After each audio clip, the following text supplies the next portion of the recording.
وقت تمہارے پاس جواب کیا ہوگا؟ اے غیرت مند جوانو، اٹھو، نہیں تیرا نشیمن قصر سلطانی کے گنبد پر، تو شاہین ہے بسیرا کر پہاڑوں کی چٹانوں میں۔ اقبال نے بہت پہلے کہا تھا، نہ سنبھلو گے تو مٹ جاؤ گے اے ہندی مسلمانوں، تمہاری داستان تک نہ ہوگی داستانوں میں۔ آج پلٹ آنے کا دن ہے، آج واپس آنے کا دن ہے۔ آؤ اللہ رب العزت کی بارگاہ میں اپنے نبی کو گواہ بنا کر کے کہو، بہت جی لیا ان عیاشیوں میں، بہت جی لیا ان رنگینوں میں، بہت جی لیا ان رانائیوں میں، اب وقت ہے میرے مصطفیٰ کے رخ جمال جہاں آرا کو دیکھنے کا وقت ہے۔ اے جوانو آؤ، پلٹ آؤ، ابھی بھی وقت تمہارے پاس ہے، ابھی بھی وقت تمہارے پاس ہے۔ میں تمہیں صحابہ کی چند باتیں جو تحفظ ناموس رسالت کا جذبہ بیدار کرتی ہیں، دو چند باتیں عرض کر کے اپنی گفتگو کو تمہارے پاس لاتا ہوں۔ تم آج بجلیاں گرے، ابر چھا جائے، آسمان سے طوفان برس پڑے، تب بھی تمہارے کان نہیں اٹھتے۔ صحابہ کا حال تو ایسا تھا، صحابہ کا حال۔ حضرت سعد بن معاذ، حضرت سعد بن معاذ مدینے کے صحابی ہیں، بہت پہلے ایمان لائے تھے، ابھی حضور ہجرت بھی نہیں کیے تھے۔ مدینے سے مکہ آ کر میرے آقا کے ہاتھ پر ہاتھ دے کر بیعت بھی کیے تھے اور ایمان بھی لائے تھے۔ مدینے چلے گئے واپس، لوگوں میں ایمان کی دولت بانٹ رہے تھے، اسلام پھیلا رہے تھے۔ لیکن وہ وقت بھی آیا جب مکہ کے ظالموں نے میرے آقا صلی اللہ علیہ وسلم کا سوشل بائیکاٹ کیا تھا، ایسا بائیکاٹ کیا تھا کہ حضور پاک کے پورے خاندان کو شعب ابی طالب، ایک گھاٹی ہے پہاڑیوں کے بیچ میں رہنا پڑا۔ کتنے دن؟ 2-3 دن نہیں، میرے مصطفیٰ نے 3 سال گزارے، 3 سال۔ مکہ والوں نے ایسا بائیکاٹ کیا تھا کہ کوئی ان سے ملنے نہیں آتا، کوئی خرید و فروخت نہیں، کوئی سامان نہیں دیتا، مسافت تک نہیں کرتا، سلام بھی نہیں کرتا، کوئی ملاقات نہیں۔ ان ایام میں میرے آقا صلی اللہ تعالیٰ علیہ وسلم پر ایسے دن آئے کہ آپ نے درختوں کے پتے کھائے، کئی دن تک پتوں پر گزارا کیا، اور سوکھے چمڑے کو پانی میں ابال کر کے کھایا کرتے تھے۔ سوکھا چمڑا، اس کے علاوہ کچھ میسر نہیں۔ مکہ والوں نے اتنی اذیتیں دی ہیں میرے مصطفیٰ، لیکن میں آپ کو کیا کہہ رہا ہوں سنو، وہ رحمت للعالمین تھے، ہر چیز کے تحمل رکھتے تھے۔ سعد بن معاذ کی بات میں کر رہا ہوں، مدینے میں رہتے تھے، مدینہ خوشحال تھا، کھجوروں کے باغات کے جھنڈ ہیں، وہاں کبھی بھوک اور پیاس نہیں آتی، مدینے میں خوشحال تھے۔ سعد بن معاذ اچانک مدینے میں رہ کر کے چمڑے لائے اور ابال کر کھانے لگے۔ جن کے گھر میں خوب دولت کا ذخیرہ ہے وہ چمڑے کھانے لگے، اور کھجوروں کی بجائے پتے توڑ کر کھانے لگے اور روتے رہتے تھے۔ مدینے والے آ کر پوچھتے، سعد یہ تمہارا کیا حال ہے، چمڑے کھا رہے ہو؟ کہتے کہ میری غیرت گوارا نہیں کرتی کہ میرے مصطفیٰ مکہ میں پتے کھا رہے ہو اور میں کھجوریں کھاؤں۔ میں مدینے میں رہ کر کے نرم غذائیں کھاؤں؟ سنا ہے مکہ والوں نے میرے آقا کا بائیکاٹ کیا ہے اور کھانا تک پہنچنے نہیں دیتے، اس لیے جب تک میرے مصطفیٰ کریم صلی اللہ علیہ وسلم ان پتوں پر گزارا فرما رہے ہیں، میں بھی کوئی نرم غذا نہیں کھاؤں گا۔ وہ 400 کلومیٹر دور رہ کر کے بھی نبی آخر الزمان صلی اللہ علیہ وسلم کی محبت میں دنیا کی لذتیں چھوڑ دی۔ میں تم سے پوچھنا چاہتا ہوں اے نوجوانوں، آج میرے مصطفیٰ کریم صلی اللہ علیہ وسلم کو اتنی اذیت دی جا رہی ہے، کیا تم نے اپنی عیش میں کبھی کوئی کمی کی؟ کیا اپنی زندگی کے شب و روز کو بدلا؟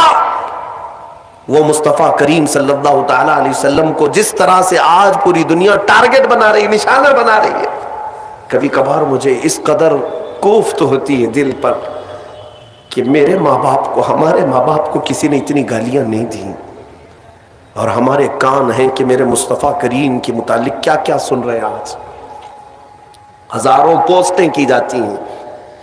مجھے آج میں کھل کر کے کہتا ہوں، نہ یہ ڈپارٹمنٹ سے، نہ حکومت سے، نہ عہدیداروں سے کوئی امید نہیں، یہ کیا انصاف کریں گے؟ یہ سب اسی تھال کے چٹے بٹے ہیں، ان کی سب مرضی اور منشا سے ہوتا ہے۔ یہ میرے آقا کو پورا ملک جب نشانہ بناتا ہے ان پاکھنڈیوں کو یہ کھلا چھوڑے رہتے ہیں، آزاد گھومتے رہتے ہیں، سب اسی چھال کے چٹے بٹے. میں ان سے کوئی ایک پیسے کی امید نہیں رکھ رہا ہوں. کون سی عدالتیں آج، کون سے کورٹ، کون سے کچہری، کون سے ڈپارٹمنٹ، کون سی حکومتیں آج انصاف کر رہی؟ سب ایک طرفہ کیا جا رہا ہے میرے عزیزوں، ون سائڈ. اب جو آس ہے اس امت کو میں یہی کہنا چاہوں گا، اب تم لوگوں کے ان دیے ہوئے لالی پاپ کے انتظار میں مت رہو جو کھلونا دے کر تمہیں سلا دیا کرتے ہیں. سیاسی نیتا بڑے بڑے بھاشن کر کے تمہیں بزدل بنا کر چلے جاتے ہیں. کچھ نہیں ہونا ہے، سب ہو جائے گا. اب جو ہوگا وہ تمہارے بازوؤں کی قوت سے اللہ رب العزت کی مدد آئے گی. ہاں، گھر میں بیٹھ کر کے صرف دعا کرنے سے نہیں، تم اپنی زندگی میں تبدیلی لاؤ، چینج ہو جاؤ. میں کس بات کی طرف اشارہ کر رہا ہوں، توجہ سے سنو.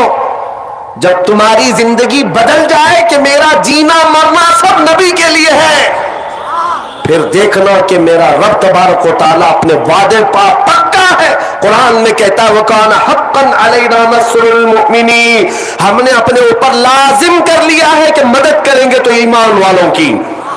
اللہ رب العزت نبی کے غلاموں کی مدد اتارے گا. ہاں، ایک وقت وہ تھا کہ تم جس طرف سے گزرتے تھے شجر و حجر سلام کرتے. ہاں، تمہیں پتا ہے سمندر راستہ دے دیا کرتے. افریقہ کے جنگل کے درندے نبی کے غلاموں کے تلوے چھانٹتے تھے کہ مصطفیٰ کا غلام آیا ہے مدینے سے. اور کہاں آج ہماری حالت یہ ہے؟ آج ہماری حالت یہ ہے کہ لوگوں کی ٹھوکروں پر تمہاری عبادت گاہیں آج خطرے میں. مینار، مسجد، منبر، محراب سب اب داؤ پر لگے ہیں. بلکہ آج میرا یہ جملہ سن کر کے جاؤ، یہ کہ بعد دیگرے ظلم بڑھتا جائے گا، ظلم بڑھتا جائے گا. کیوں؟ ان سب کے ذمہ دار کون لوگ ہیں؟ امام حسین کی ایک بات یاد آتی ہے، انہوں نے فرمایا تھا کہ ظالم وہی نہیں جو تلوار اٹھا کر گردن مارتا ہے، بلکہ ظالم وہ ہے جو ظلم کو دیکھ کر خاموش رہتا ہے. ظلم کو دیکھ کر خاموش. ہمارا کیا بگڑ رہا ہے؟ ہمارے ہاں تو سب سیف ہے، یہاں کچھ نہیں ہو رہا ہے. ارے وہ گجرات میں ہو رہا ہے، ارے وہ ایم پی میں ہو رہا ہے، ارے وہ یو پی میں ہو رہا ہے، ارے وہ کشمیر میں ہو رہا ہے.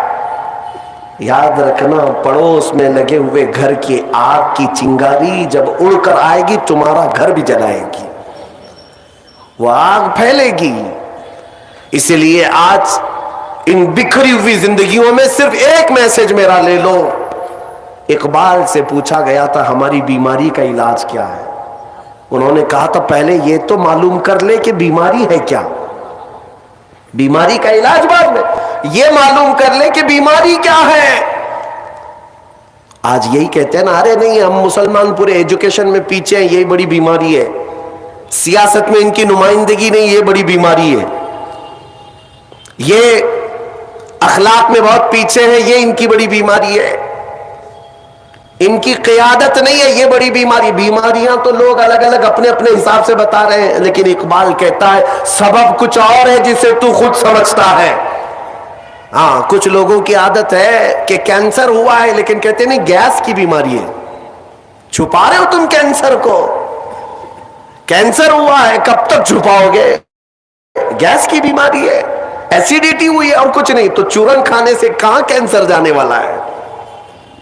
تم صرف اور صرف تسلی کے لیے کہہ رہے ہو کہ گیس کی بیماری ایسیڈیٹی ہے. حقیقت میں پہنچو. اقبال کہتا ہے سبب کچھ اور ہے جسے تو خود سمجھتا ہے. زوال بندہ مومن کا بے زری سے نہیں. مومن جو زوال پذیر ہے آج، پیسے نہ ہونے کی وجہ سے نہیں، اقتدار نہ ہونے کی وجہ سے نہیں، ایجوکیشن نہ ہونے کی وجہ سے نہیں، تمہارا زوال کا سبب کچھ اور ہے. وہ کیا ہے؟ اقبال کہتا ہے طریق مصطفیٰ کو چھوڑنا ہے وجہ بربادی. اسی سے قوم دنیا میں ہوئی ہے بے اقتدار اپنی. اب علاج کیا ہے؟ علاج کیا ہے؟ اقبال کہتا ہے علاج صرف اتنا ہے کہ محمد سے وفا تو نے، کی محمد سے وفا تو نے تو ہم تیرے ہیں. یہ جہاں چیز ہے کیا لوح و قلم تیرے ہیں.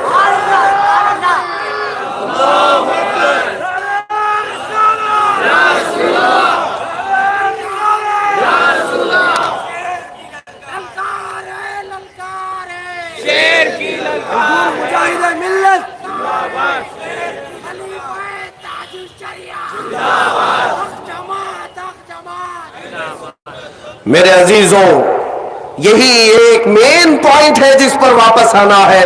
نوجوانوں سے آج میں کہوں گا، آج کے بعد رات کو اب گھر جاؤ گے، یہ طے کر لینا دنیا کے لیے بہت جیا ہے، اب مدینے کے والے کے لیے جینے کا وقت آ گیا ہے۔ میں دوستوں کے لیے بہت چیزیں قربان کر چکا ہوں، اب گنبد خضرا کے لیے قربانی کا وقت آ چکا ہے، اس لیے کہ ہمارے ماضی میں ہمارے اسلاف یہی نعرہ لگاتے تھے، جو جان مانگو تو جان دے دے، جو مال مانگو تو مال دے دے، مگر یہ ہم سے کبھی نہ ہوگا، نبی کا جاہو جلال دے دے۔ جب یہ جذبہ دوبارہ بیدار ہوگا، دوبارہ آئے گا کہ اب جیے گا نوجوان تو اپنے نبی کے لیے جیے گا۔ میرے مرشد گرامی حضور تاج الشریعہ بدر الطریقہ رحمت اللہ تعالی علیہ نے اپنے اخیر زمانے میں اس غیور امت کو بہترین میسج دیا تھا، بہترین میسج دیا تھا۔ اے جوان، کیا تو سمجھتا ہے تجھے جو جوانی ملی ہے بازاروں کے لیے، یہ ہماری لائف ہے انجوائے کرنے کے لیے؟ نہیں نہیں، اس بریلی کے چمکتے ہوئے چراغ نے یہ کہا تھا، زندگی یہ نہیں ہے کسی کے لیے، زندگی ہے نبی کی نبی کے لیے۔ نہ سمجھ مرتے ہیں زندگی کے لیے، ارے جینا مرنا ہے سب کچھ نبی کے لیے۔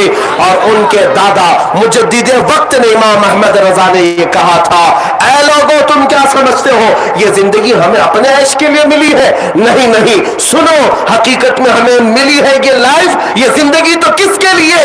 دہن میں زبان تمہارے لیے، بدن میں ہے جان تمہارے لیے۔ یا رسول اللہ، ہم آئے ہاں تمہارے لیے، اٹھے بھی وہاں تمہارے لیے۔ خلیل و نجی مسیح و صفی سبھی سے کہیں نہ بنی، یہ بے خبری کی خلق پھری کہاں سے کہاں تمہارے لیے۔ صبا وہ چلے کہ باغ پھلے، وہ پھول کھلے کہ دن ہو بھلے، لوا کے تلے ثنا میں کھلے، رضا کی زبان تمہارے لیے۔ زندگی گزارنے کا یہ طریقہ کر لو۔ اے نوجوانوں، تم ابھی دنیا میں جس طرح مست ہو، ایک وجہ یہ بھی ہے کہ تم نے آج تک وہ تڑپ نہیں پیدا کی جو بلال حبشی کی طرف تھی۔ آج تک وہ تڑپ تمہارے دل میں نہیں آئی۔ صدیق اکبر سے پوچھو، آپ کی زندگی کا سب سے محبوب مشغلہ کیا ہے؟ دنیا میں اگر کوئی سب سے بہترین کام آپ کا ہے تو کیا ہے؟ نماز ہے، روزہ ہے، خیرات ہے، صدقہ ہے، غریبوں کی مدد کرنا، تیمارداری کرنا، بیماروں کی جنازہ اٹھانا، کیا ہے؟ صدیق اکبر کہتے ہیں، میری زندگی کا سب سے بڑا مشغلہ، سب سے بڑی نیکی النظرۃ الی وجہ رسول اللہ، فرماتے ہیں رسول اللہ کے چہرے کو بار بار دیکھنا، یہ میری زندگی کا مشغلہ۔ زندگی انہوں نے اسی لیے رکھی ہے۔ صحابہ کا یہ جذبہ بیدار کر لو، یہ آپ کے اندر تڑپ آ جائے اور عرض کرو مدینے والے کو یوں کہہ کر کہ میرے آقا آؤ کہ مدت ہوئی ہے، تیری راہ میں آنکھیاں بچھاتے بچھاتے بڑے دن ہو گئے ہیں، گھر کو سجاتے سجاتے، جس دن تمہاری آواز پہنچے گی مدینے انشاءاللہ، وہ دن دور نہیں کہ وہ آمنہ کا لال، کائنات کا سب سے حسین چہرہ تمہارے خوابوں میں ہوگا، تمہاری آنکھوں کے سامنے ہوگا۔ یہ جذبہ میں تمہارے اندر اس لیے ڈال کر کے جا رہا ہوں کہ آج شاید آنکھیں بہت تھکی ہوئی ہیں دنیا دیکھ دیکھ کر کے، ان بازاروں کی زینت کو دیکھ دیکھ کر کے بے غیرتی آ گئی، ایمان کی حلاوت میں کمی آ گئی، نظریں آج گناہ کر کر کر کے اس قدر عیاش اور بے حیا ہو گئی کہ اب خون دیکھ کر کے بھی بیدار نہیں ہوتی، اپنے بھائیوں کے گردنوں پر چلتی ہوئی چھری دیکھ کر کے بھی بیدار نہیں ہوتی، اپنی ماں اور بہنوں کو بازار میں اجڑتا ہوا دیکھ کر کے بھی بیدار نہیں ہوتی۔ ان آنکھوں کی خطا یہ ہے کہ ان آنکھوں کو ہم نے یاش بنایا ہے، یا تو پھر پورنوگرافی کے ذریعے سے، یا تو پھر شیطانی رقص کو دیکھ کر کے، یا دنیا کی چکا چون نے تمہیں بیزار کر رکھا ہے۔ آؤ ان آنکھوں کو آج کی رات یہ طے کر لو کہ میں اب دیکھنے کی طلب لے کر کے جاؤں گا گھر، اس لیے کہ میں نے سنا ہے میرے آقا، میرے مصطفیٰ مدینے والے بڑے غیرت مند ہیں، حاتم تائی جتنی سخاوت نہیں کرتا میرے مصطفیٰ وہ ایک لمحے میں سخاوت کیا کرتے تھے. حضور پاک صلی اللہ علیہ وسلم کی عادت کریمہ یہ ہے کہ کبھی کسی نے مانگا ہو وہاں سے نہ کبھی نہیں آیا.